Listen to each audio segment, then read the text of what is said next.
Hey guys, Lord Naren White here, the Holy Ghost, the one true God, back with you with the next video in my series reading Oliver Twist by Charles Dickens.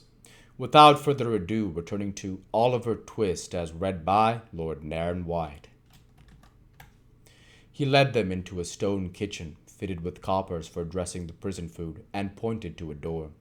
There was an open grating above it, through which came the sound of men's voices mingled with the noise of hammering and the throwing down of boards. They were putting up the scaffold. From this place they passed through several strong gates opened by other turnkeys from the inner side, and, having entered an open yard, descended a flight of narrow steps, and came into a passage with a row of strong doors on the left hand. Motioning them to remain where they were, the turnkey knocked at one of these passages with his bunch of keys. The two attendants, after a little whispering, came out into the passage, stretching themselves as if glad of the temporary relief, and motioned the visitors to follow the jailer into the cell. They did so. The condemned criminal was seated on his bed, rocking himself from side to side with a countenance more like that of a snared beast than the face of a man. His mind was evidently wandering to his old life, for he continued to mutter without appearing conscious of their presence otherwise than as a part of his vision. "Goodbye, Charlie. Well done," he mumbled. "Oliver, too. Ha ha ha!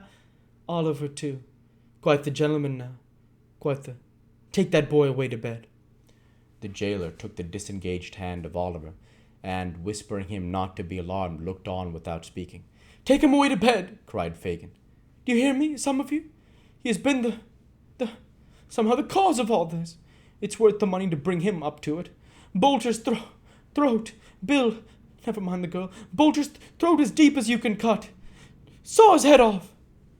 "Fagin," said the jailer. That's me," cried the Jew, falling instantly into the attitude of listening he had assumed upon his trial. "An old man, my lord, a very old man." "Here," said the turnkey, laying his hand upon his breast to keep him down. "Here's somebody who wants to see you, to ask you some questions, I suppose. Fagin, are you a man?" "I shan't be one long," he replied, looking up with a face retaining to no human expression but rage and terror. "Strike them all dead! What right have they to butcher me?" As he spoke, he caught sight of Oliver and Mr. Brownlow shrinking to the furthest corner of the seat. He demanded to know what they wanted there. "Steady," said the turnkey, still holding him down. "Now, sir, tell him what you want. Quick, if you please, for he grows worse as the time gets on." "You have some papers," said Mr. Brownlow, advancing, "which were placed in your hands for better scrutiny by a man called Monks." "It's all a lie together," replied Fagin. "I haven't one, not one." "For the love of God," said Mr. Brownlow solemnly, "do not say that now, upon the very verge of death, but tell me where they are. You know that Sykes is dead and that Monks has confessed, that there is no hope of any further gain. Where are those papers?" "Oliver," cried Fagin, beckoning to him. Here, let me whisper to you." "I am not afraid," said Oliver in a low voice, as he relinquished Mr. Brownlow's hand. "The papers," said Fagin, drawing Oliver close towards him, "are in a canvas bag, in a hole a little way up the chimney in the top front room. I want to talk to you, my dear. I want to talk to you." Yes, returned Oliver. "Let me say a prayer. Do, let me say one prayer. Say only one upon your knees with me. We will talk in the morning, we will talk till morning." Outside, replied Fagin, pushing the boy before him towards the door, and looking vacantly over his head. "Say I've gone to sleep. They'll believe you. You can get me out if you take me so. Now then.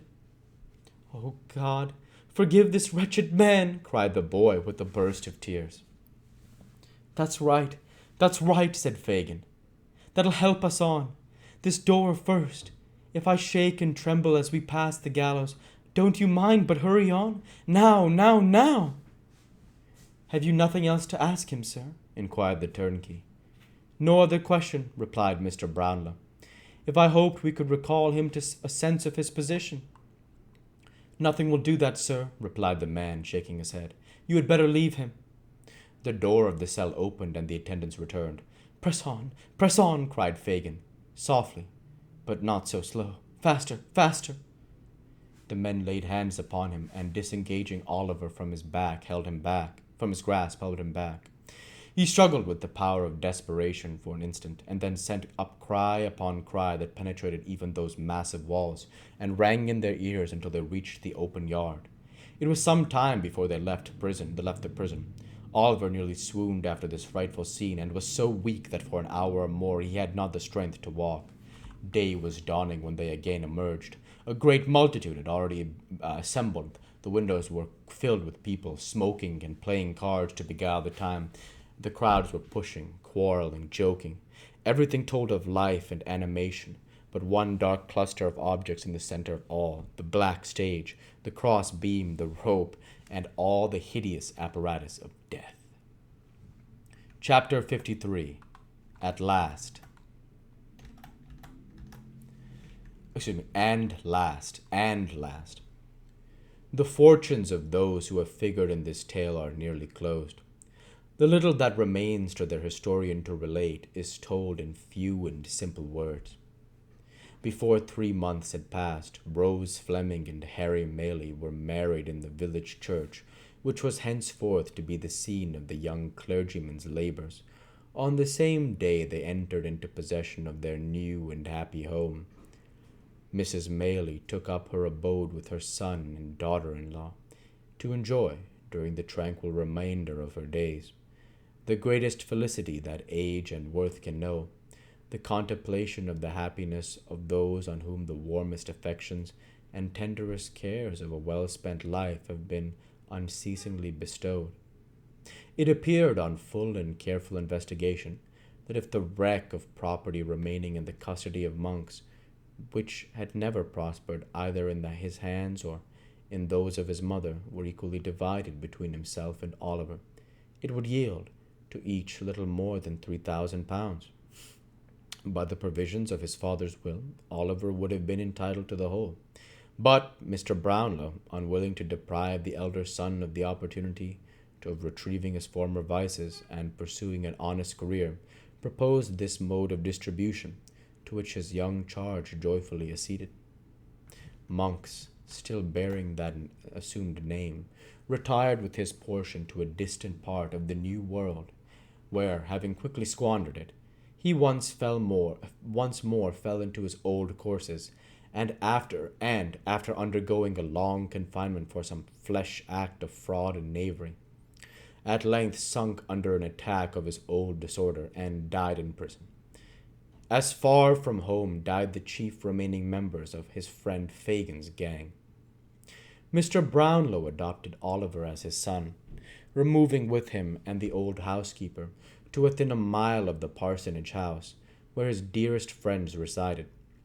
He gratified the only remaining wish of Oliver's warm and earnest heart, and thus linked together a little society whose condition approached as nearly to one of perfect happiness as can ever be known in this changing world. Soon after the marriage of the young people, the worthy doctor returned to Chertsey, where, bereft of the presence of his old friends, he would have been discontented if his temperament had admitted of such a feeling, and would have turned quite peevish if he had known how.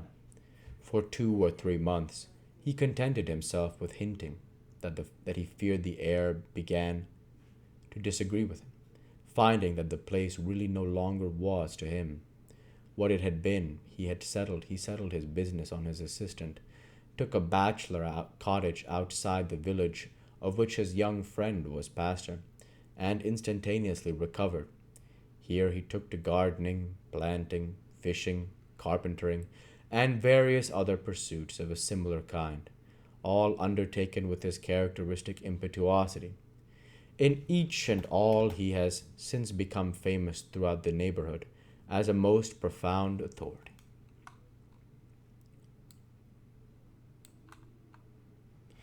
And we'll go ahead and stop there for this week.